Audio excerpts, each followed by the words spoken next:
Welcome to Fireplace Stories series of podcasts. I'm so glad you can all join us. Today we are kindly talking to Lisa Van Der Wielen. She is award-winning children's author as well as a primary school teacher all the way from Perth, Australia. Hi Lisa, thanks so much for joining us. Hi, Charlotte. Nice to meet you.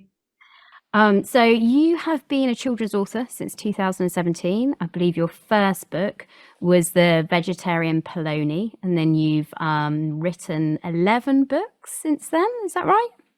Yes, that's right. I've been a published author for around 7 years now, so it's certainly been a learning journey.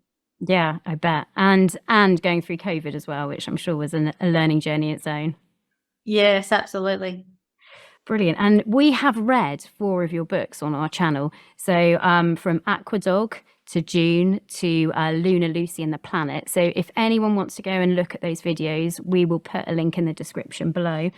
But I believe you're also a poet as well. I've been looking on your Instagram and I've seen some wonderful poetry there. Oh, I love writing poetry, and a lot of my books are written in rhyme. So I think if I haven't got the idea for a story, often I'm inspired to write poetry. It's lovely, really nice. So I like to start these podcasts basically going all the way back to our childhood and seeing where our love of learning comes from. Like for me, the love of learning really came from my dad, of like reading books. Every night he would either make up stories or read some wonderful books. Some children's authors kind of I remember is Babette Cole. I don't know if you've heard of her. She's similar Yes. to a Julia Donaldson, basically a Julia Donaldson in the 80s, I guess. And I can remember reading lots of her stories and also reading them to my sisters. And actually, I've got one of these lovely books here. But I was Oh, wow. wondering, like, where your love of kind of reading came from and what kind of stories you can remember growing up as a child. Well, my dad used to read to me always. He certainly started my love for literature. He would take me to the library every Monday night and we would go and pick books together. And then that night he would read them to me. So I think my love for reading and writing started at a young age. Roald Dahl was probably my favourite author, and I read a lot of those stories from quite young. Yeah. I just loved his stories, how they were funny and comical, but they always had a lovely moral to their story as well. Yeah. And the lovely use of words, Roald Dahl had. Yes, absolutely. Yeah. Yeah. No, Roald Dahl, Enid Blyton. I don't know if you've got those or you ever had those. Yes. They were Yes. wonderful. Yeah. But yeah, Yes. I can really, and it's lovely that your dad also read. But those were the days when we had a library. Like now, I don't, libraries here in the UK are closing a lot, and I don't know if that's the same in Australia. But we are having limited, or we're seeing less children going to libraries, picking up books. It's all about an iPad now. And I'm really worried about the kind of next generation of where they're going to get their love of learning from. Yeah, it's actually it's sad, and it's a concern for me being a primary school teacher. I even see that some schools aren't prioritizing school libraries as well. So, which is really sad because I think really they are the center of a school and they're also the center of the community because that's where people would go to read, to learn. And I know that reading for my dad, he was a migrant from the Netherlands, and that's how he learned English, is through reading books. So I guess reading has been such an important part of our lives, and I think it's a really important part for children's imagination, and it can teach them so much. Yeah. No, I see. Like just actually we have a lot of English as additional language in our nurseries. And the most important part for them is reading because then that's how they pick up language, but also learning different words that mean the same thing. So small, teeny, tiny, they're all the same word meaning the same thing. And actually, if you don't get that exposure to words at a young age, then, the extent of your vocabulary really does narrow if you haven't had that breadth of vocabulary you're getting access to when you're reading stories. That's right. It starts with oral language skills. So obviously before you can read or write, you need to be able to say it or understand those words. So it's so important from a young age, I think, reading. Yeah, it is, absolutely. So have you always loved writing, or have you always been a writer? Were you writing kind of mini stories or little poems as a child, or what really got you first inspired into I writing? have. I always loved writing, and I would write myself little books and colour them in from a young age. So I always did like writing, and I just love the power of words and how they can evoke emotion. So I guess my journey into becoming an author was probably one through going through difficult times in my own life. I ended up going back to doing things that I love doing, and writing was one of those things. Yeah. And I started writing children's stories because I guess being a teacher, I read so many stories to students that I felt I would love to write my own. So I started being creative, putting my creativity to a good use, and started writing my own stories. And I sent my first picture book manuscript off to publishers, and I published my first book traditionally with a UK publisher. Okay. And then I actually went on to self-publish my subsequent books. What made you go from then being like traditional publishing route to self-publishing? I think it was because I didn't have a lot of say in how the book was created. I didn't get to choose my illustrator. And even though I was happy with the way the book turned out, I felt like my creative input wasn't a part of that book. Yeah. And then as I joined the Society of Children's Book Writers and Illustrators, and I know they're a worldwide organisation, and one of my books actually won the Spark Award a few years back. Wow. But once I joined and spoke to different illustrators and authors, I learned so much. And then for my subsequent books, then decided I was going to go the self-published route and be able to choose my illustrators and have that creative input into the way I wanted the book to turn out. Yeah, yeah. And is that because the publishing houses have a set model and that's how they're going to work to make money out of it? Or is it just the general churn of this is what publishing a book is and this is the difference between self-publishing? Yeah, I think it's a bit of both. And it's also a lot of the publishers only put out a certain amount of books per year as well. So often you have to wait a year or two or maybe up to 3 years before your book Wow. will even go to print. So time is also another aspect. Yeah. When you want to get your work out to the world as soon as possible, Yeah. self-publishing allows you to do that. Yeah, yeah, yeah. So just going back a bit, do you have a degree in teaching, or was it a degree in literacy that kind of led you to then teaching, or? So I've got a bachelor in education, so I'm a primary school teacher. Yeah. So I don't have any degrees in literature or writing, but I have always had a love for creative writing. So I think it led me down that path, obviously being a teacher and reading and writing so much. Yeah. That's how I became on the journey of becoming an author. Yeah, I don't know about you, but I read an awful lot of books, and you can tell the difference between a good children's book and not a good children's book. Yes. And yeah, and also then having that aspect of knowing the language that actually they need to be introduced makes a huge difference, I feel. And I can tell the difference generally between books that are written by people that often work with children than people that don't and are just writing children's books. Yes, and I think the interesting thing to read books from different generations as well, the language that is used, and I think that's really good to show students as well, books that were written 100 years ago to say 50 years ago and in the present world and the language that we use today. It's actually a good learning tool as well. It is, yeah. I was just literally reading a book to my son last night, Dirty Bertie. Do you know that series of books? Yes, I do, yeah. And it said gangway. So the Mr. Weekly was going down the gangway of the coach. And I said to him, "What's gangway?" And he's like, "I've got no idea. Is that like walking the plank?" And I was like, "No, it's, the aisle of the coach." But he, even, and I can't, they must be about 10 years old now, those books. But that kind of language and just asking those questions, he was just like, "Oh, I'd never heard of that." Yeah, well, even the English used in Australia compared to the UK, compared to the US, For example, one of my books, the Lunar Lucy series, in my first book, I've used the word learnt. As she learnt about the phases of the moon. And I know that's been quite controversial because people have commented and said, no, it's learned.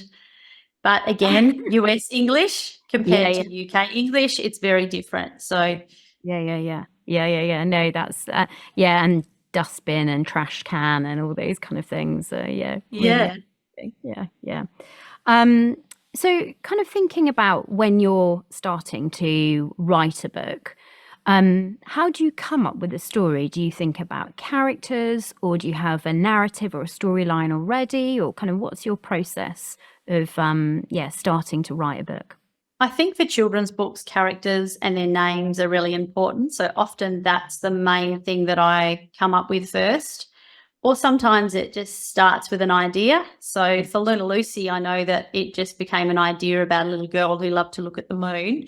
And then it was more about deciding on names, and I thought of Luna, and then Lucy went well with it. So even choosing character names, there often isn't an exact order. Sometimes it's an idea for a story and then it's deciding on the character names. But then, for example, Aquadogs was the other way around. I came up with a name and then wanted to write the story. So it's just where that inspiration begins, I think. Yeah. And just something like Aquadog, is that an inspiration taken from like a personal situations that you've been in there, or how did you grow up on a farm, or did you just was that because it's quite Australian, isn't it? I think the Aquadog. It is. I think I didn't grow up on a farm, but obviously here in Western Australia we do have lots of rural areas that we like travelling to. But dogs, I love to write about dogs, and obviously farm dogs here within Australia are really important, or they have an important role. And at the time, we were having floods in Australia, so that's what actually inspired me to write the Aquadog story. And then, funnily enough, Aquadog Flames, which is about bushfires, we had bushfires hit Australia about a year or two later, so that's why I was inspired to write those stories. And the Border Collie character of Aquadog is a good example of the types of working dogs that we have here. Often it was a Kelpie or blue heelers, but Aqua Dog being loving the water. I guess that Border Collie type character was what I was thinking. Yeah, and a lot of Australians love the water because it's much warmer out with you than it is here. Well, the funny thing is that's actually me, because I love swimming and I love the water. I've always loved swimming. So Aquadog was actually sort of part of me as well, loving the water and loving to swim. So I guess that's, as a writer, often there's things about your personal life that you express in your writing and you don't even realize you're doing that. Yeah. And do you write things down? Do you do a storyboard first? What's your kind of process of kind of, getting the lines down and creating the story?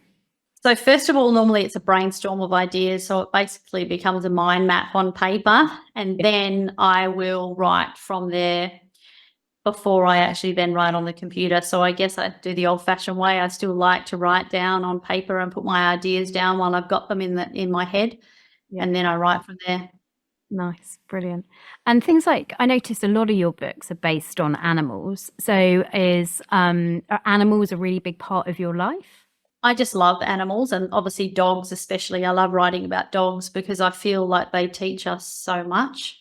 Yeah. And I have always had a dog growing up. We have a dog now. I guess I also see that children relate well to them. So I think sometimes rather than having characters that are a boy or a girl, often having an animal as part of that character, children often relate to better. Yeah. No, I definitely feel like the children relate much better to animals than to, a girl or a boy as a character.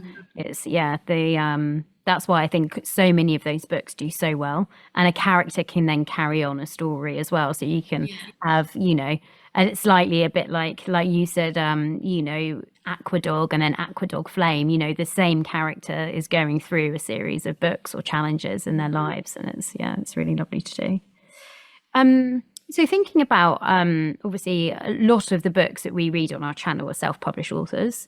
And I know lots of people are getting in contact with us about how can I self-publish a book? What's the process? I wonder if you can just talk through a bit about the process of, how you become a self-published author, what you have to do, what are the kind of lots of little things that you might not think of to start with that you actually need to be putting in place to be able to go on a self-published author kind of journey? I think it's definitely a learning journey, and it's always changing. The market is changing, social media is changing, and I think marketing was the biggest thing I didn't realize Yeah. was such an important part of becoming a self-published author, is you're doing all that marketing yourself. Yeah. So that was something I guess I wasn't aware of. I thought I just want to be an author. I want to be a writer. I just want to publish books. I don't want to have to market my own work. That's right. Yeah. So that's something that I guess I wasn't aware of when I became an author. I thought you could just put your work out there and let it speak for itself. Yeah. So to actually publish your own work, though, there's so many different avenues that you can do that now, because we live in a digital world. So you can load up files for print-on-demand publishing, places like Amazon, Barnes and Noble, even to read your books orally. So there's so many different ways, and ebooks that you can actually publish your work and get it out there. Yeah. Do you use local printing houses as well, or do you just do online? So I do a bit of both. So I actually use a local printer for all my author copies that I take to events and school visits and things like that. But then I upload my files, obviously, to Amazon or KDP, so that my books can then be available through different places. Even Ingram Spark, it helps you get your books into bookstores around the world also. Okay, great. And how did you go about choosing an illustrator? Because I know that's such an important part of especially a children's book. Did you know some illustrators, or are there websites where you can find illustrators and look at their work, or what was your process through that? Through the Scribwe, so the Society of Children's Book Writers and Illustrators, they're a great resource for people to use if they want to look for an illustrator, and you can go through and have a look at their work. So for Aquadog, that's how I met and contacted the illustrator for Aquadog. So Alison Mutton is a West Australian illustrator, and I just really loved her work and felt that to capture the West Australian farm wheat belt type setting that we were looking for within that book, her work would be great. Luna Lucy, funnily enough, is a UK illustrator, and he published a book in the UK with the same publisher that I published Vegetarian Polony with, and we actually then got in contact, and that's sort of how he became the illustrator of my Luna Lucy series. So I think sometimes it can happen by accident or through contacts that you have. Yeah. But sometimes it's just looking at what your vision for that book is and how you want the illustrations to turn out, and then looking for illustrators that you think would be a good fit. Yeah. And are you quite direct with illustrators, as in this is what I'm looking for, or is it like a working collaboration, or how does that process kind of I think it's a collaborative process. So I have a book that's coming out shortly that I've collaborated with a good friend of mine who is also an art teacher, and that's how we became friends. And she has illustrated this book called Christy Creates, and she has illustrated that in collage. Wow. So I shared with her, obviously, my vision for the book and the manuscript, but I very much left up the creativity to her interpretation, because I guess I had faith in her fantastic artistic ability, and I guess I wanted her to read it and interpret it and create from that. So I think sometimes there's a lot of collaboration, and you can, as an author, state what you want it to look like, but sometimes having too much control of that sort of stifles that collaborative process and creative process also. Yeah. No, it's a journey that I know lots of self-published authors have been on, and sometimes they say, oh, it's really easy to find an illustrator, and other people have really struggled, and it's and it's such a big part of a children's book, I think, because I know even my own children, when they're choosing books for me to read, especially the littler ones, will go through the pictures first rather than look at it, like even listen to the title. So it's such a big part of a successful children's book. Yeah, because there's so many different ways to illustrate, and there are traditional types of illustrations with pencil or paint, and which you don't see as often now. Most of it is digital with Procreate. Yeah. So I guess it's trying to find that right fit for what you see or what you want the book to look like.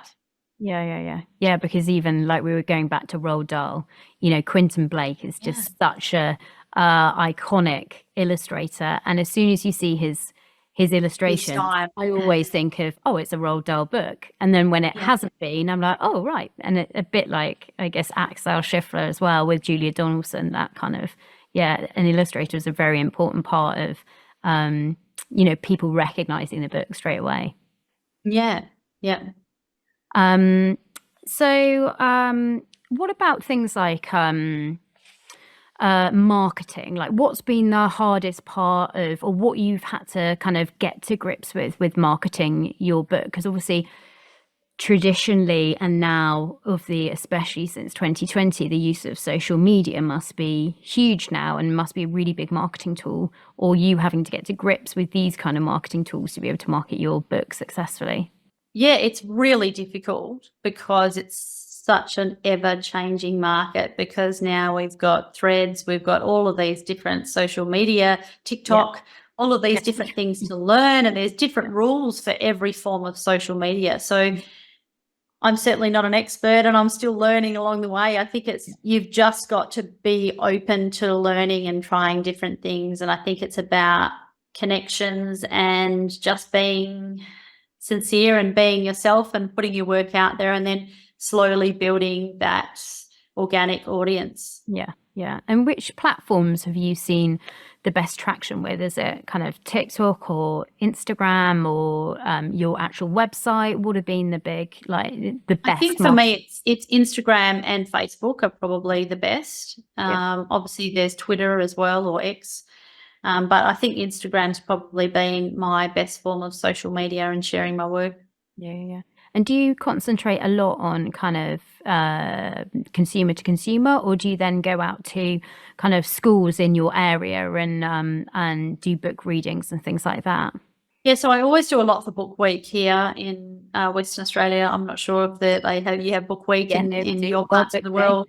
So that's normally around sometime in August. So I always have school visits during Book Week, and I go to different schools. So that's a great way of getting my work out there.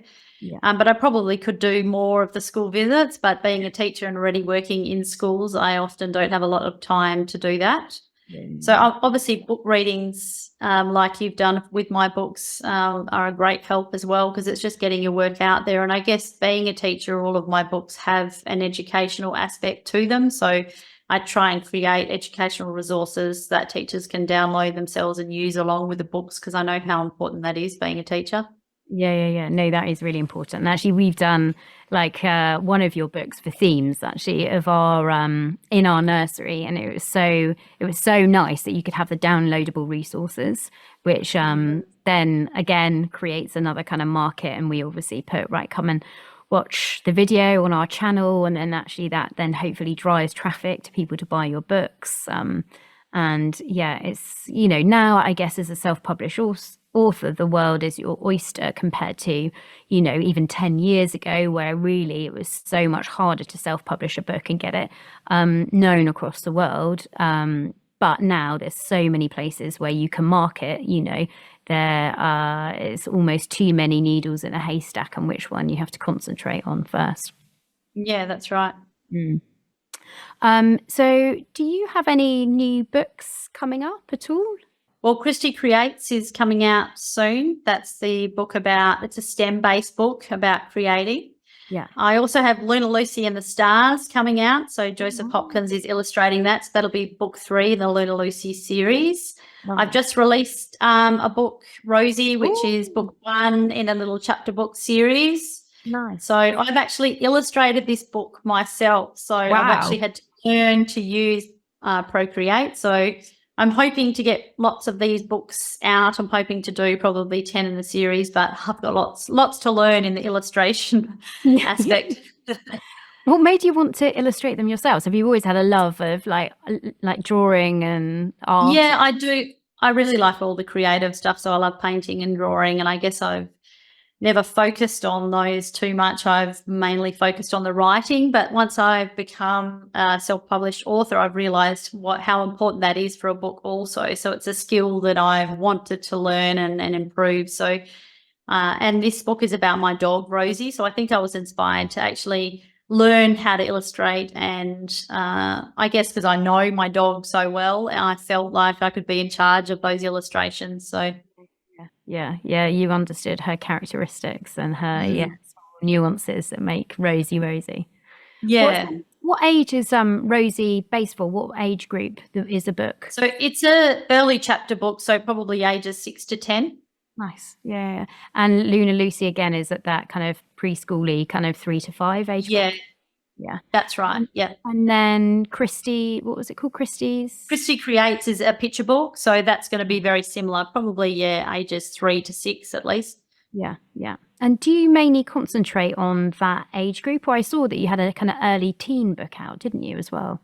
I do. I have one young adult fiction novel called Dear Universe. So I have written in the different genres, and I guess I've just been trying out different age groups to write for. Obviously, picture books are probably my favourite. I haven't tried sort of middle grade fiction, but I think they're all very different, but different audiences, obviously, but similar messages, I guess, that you want to get across. And just more text you need to write.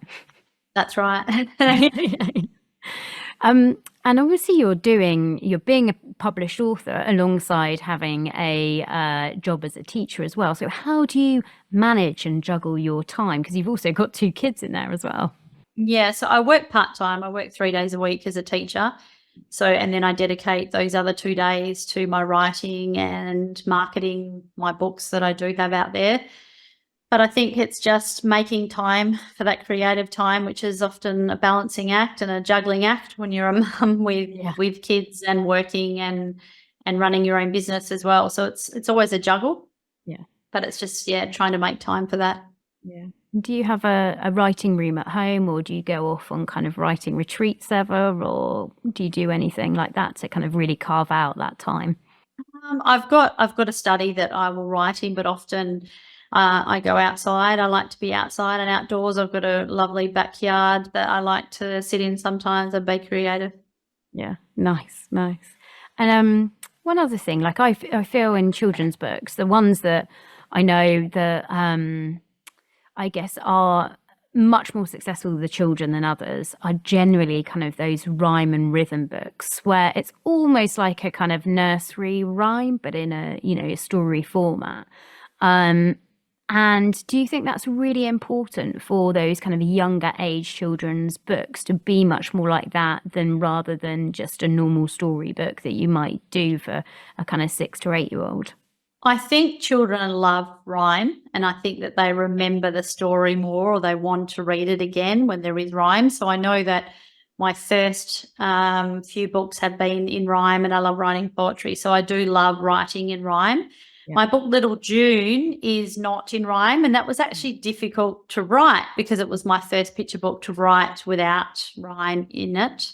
But I think it depends on your target audience. Yeah. And the topic that you're trying to cover, and whether you want it to be sort of a fun kind of book, because depending on the topic you're covering. But I think young children really do love rhyming books. Yeah. No, they absolutely do. I think I don't know about you as a teacher, but me as a teacher, it's much easier to bring them to life for a younger age group when you've got that rhyme and rhythm going. And I just think they remember, even I still remember, parts of books from stories that I was told when I was younger because it's a rhyme, rather than. And even that repetition and that pattern, because then the children can predict what's going to happen. So whether it's that repeating line and then it changes to a different animal or whatever, I think that helps children feel like they're learning to read, or they're having some input into the story that they're reading also. Yeah. So if you were to give kind of 3 tips for kind of new self-published authors out there, what would your kind of 3 main tips be for new authors? Okay, well, the first one would be just to write and get your work out there and to not doubt yourself, because we do tend to do that being creatives. We're often scared to put our work out there. The second tip would be to make time for writing and being creative. It's really important to do things that you love doing. So even though we have busy lives, to try and put aside some time for that.